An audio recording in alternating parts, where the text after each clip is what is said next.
Hi, my name is Charity. This is, I suppose, my channel, Charity's Library. I'm gonna try not to say We'll see how this goes. I'm actually really nervous.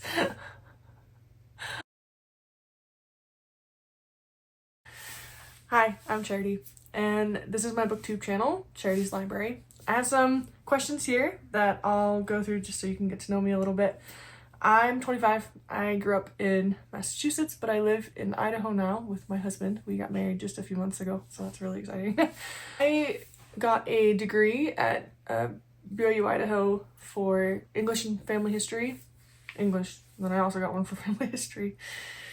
I started watching booktube back in like the end of 2014 and just loved it. Originally I just went on to find some book recommendations because I had some time, and I had recently realized how much I had missed reading and loved reading. But I've pretty much just been like lurking here ever since, like watching videos, commenting, but I haven't actually taken the plunge to be on here. So I'm kind of nervous, but I'm also really excited because I love the community, and I love getting to hear other people's favorite books and read them and see if I agree. I have found some of my favorite books because of booktube, and we can go into that. Let's just go into it right now. The first one that always comes to mind when I talk about my favorite books is probably Fangirl by Rowell. I read this one back in 2015, and I didn't expect myself to identify so much with the main character until I read this, and I was like, whoa.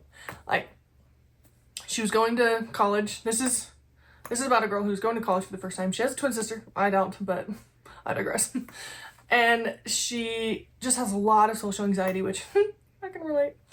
And it's been kind of funny because I went back just these last few weeks and I read the graphic novel versions, which I have some of them over there. And it was really kind of cute because I remember at the time having such a big crush on Levi, and now going back and reading it, there are so many similarities with my husband. It's just been so funny because I keep turning to my husband and I'm like, oh my gosh, like, you are Levi.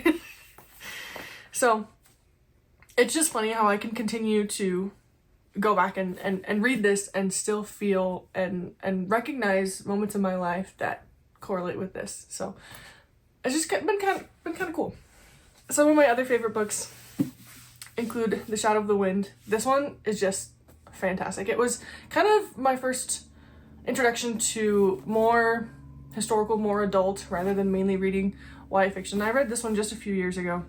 This is set in Barcelona in 1945, and it follows this guy, and at the time he's a pretty young kid, and there's a lot of elements such as he finds this like kind of magical library, and he finds this book,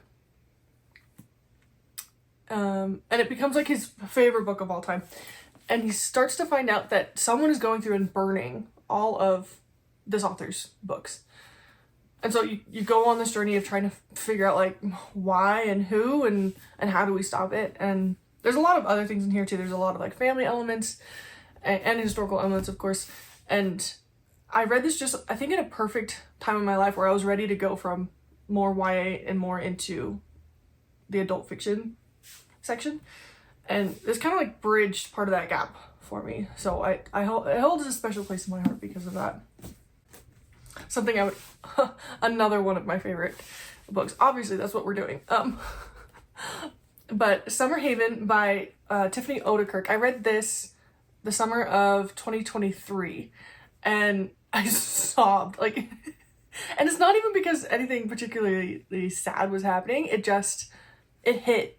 It hit when I read it, and I immediately reread it. Like, I don't usually do that, but I did with this one. And anytime I think of like a favorite book, when I think of that one, I'm like, oh, that book. Anyway, this is about a girl, and she has been low-key kind of engaged to this guy who's been her best friend since childhood. And turns out he's like maybe not the best for her. Anyway, he has a brother, and he's just so annoying. But of course, one of my favorite tropes is the brother who's kind of like maybe a bad boy, or like you think is mistreating the main character or something like that. Turns out there's some miscommunication going on, and he might actually have a huge crush on her. So anyway, I'd recommend this one. I want more people to read it. Such a good book. Another one I wanted to mention, just because it's totally out of the realm of kind of what we've been talking about. We've done like contemporary romance, contemporary fiction. We did historical fiction with mystery. We've done a Regency romance. And we also have this one, which is adult children of emotionally immature parents. Oh my gosh, I read this one just like 4 months ago, and it changed so much for me. This is another one of the like subjects I'll probably be talking a lot about, but like self-help and trauma and all of those things, especially when they're in books. I love learning about the why and the how, about like why we act the way we do, why other people act the way they do, how to properly respond to it, all those things. And this one just goes into it so well. Like, if you have any kind of, you know, family background with this, or know someone who does, I would absolutely recommend this. My husband and I read it together, and just the whole time we were like, oh my gosh, that's why. Just so many aha moments. And like, there's some moments that hurt. You're like, oh, that's why I do that. Yikes. But at the same time, it's so enriching and so good, and helps you to realize some of the areas that you can improve, which I always appreciate. Let's see. I had some other get to know you questions I thought I'd include in here. Some of my least favorite books. There's one I really thought I would love, and this is back in like 2014. I had a lot of people recommending the Shiver series. I'll try and put a little like cover somewhere up here if I can figure out how to do that in editing. And at the time, I loved werewolf books. You know, I'm getting off the high of Twilight. Had been reading a lot of Twilight fiction and fan fiction, if I'm honest. And hearing Shiver series, which was supposed to be like about werewolves, like I was like, I'm down. I like that. That's all I need to know. I'm down. I'll read it. And then I started reading it, and it was just not what I'd been anticipating at all. And it's too bad, because I know a lot of people have like a lot of nostalgia for it, and I really wish that I also had that nostalgia. Like, I could not connect with it. And another one of like my big pet peeves is when you start to read a book and the text is in different color. Like, it was in the one, at least the version I had, was in a light blue, and I was like, oh, I don't like that. Another one that I read almost around the same time, I think I actually read this one in middle school, but 13 Reasons Why. It just gave me such a big ick factor. And I mean, I think the TV show, I didn't watch all of it, but I think some of it was better than the book. But the book, I was like, oh my gosh. It was like watching a train wreck, you know? Like, you feel icky the whole time, but you're kind of like, I want to know what happens, I guess. So those are probably some of my least favorite books. I tend to try and, like, if I'm a super hard DNFer, if I'm getting vibes that it's going to be like a 1 or a 2 star, I don't want to finish it. I don't want to put myself through that. I've read too many already, and I feel like it's just like a waste of time. I don't want to give someone, like, I don't want to give an author a 1 or 2 star review if I could be reading something else, right? So I'd rather just DNF it. None of us have to deal with, you know.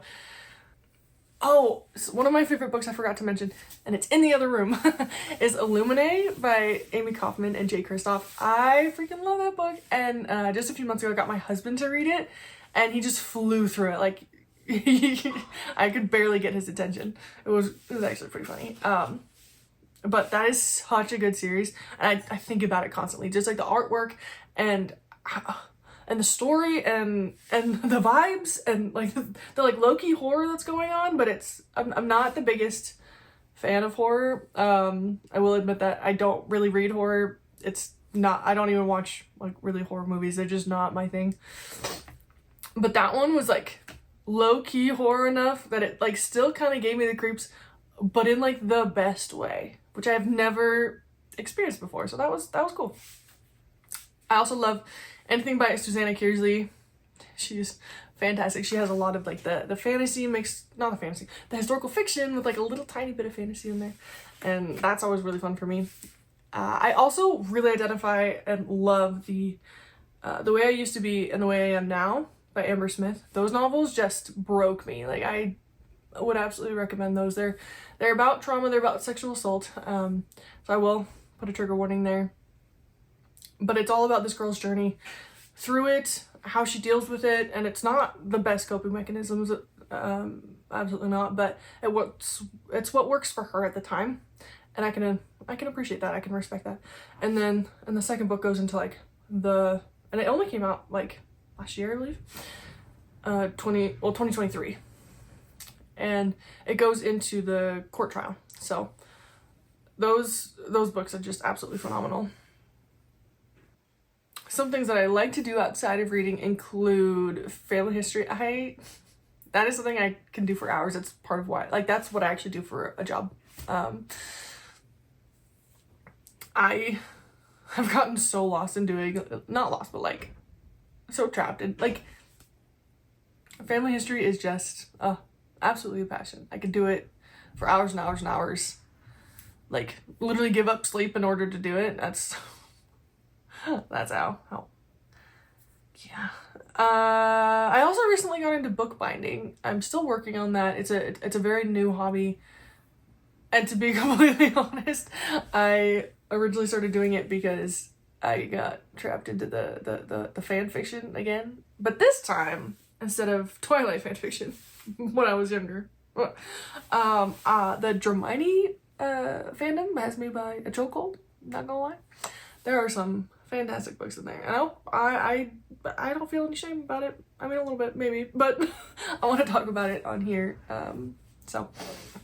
But anyway, so what I was saying is I originally got into bookbinding because I'd read some fan fictions, and it's illegal to buy or sell them, so I wanted to make some of my own, and so I am working on it.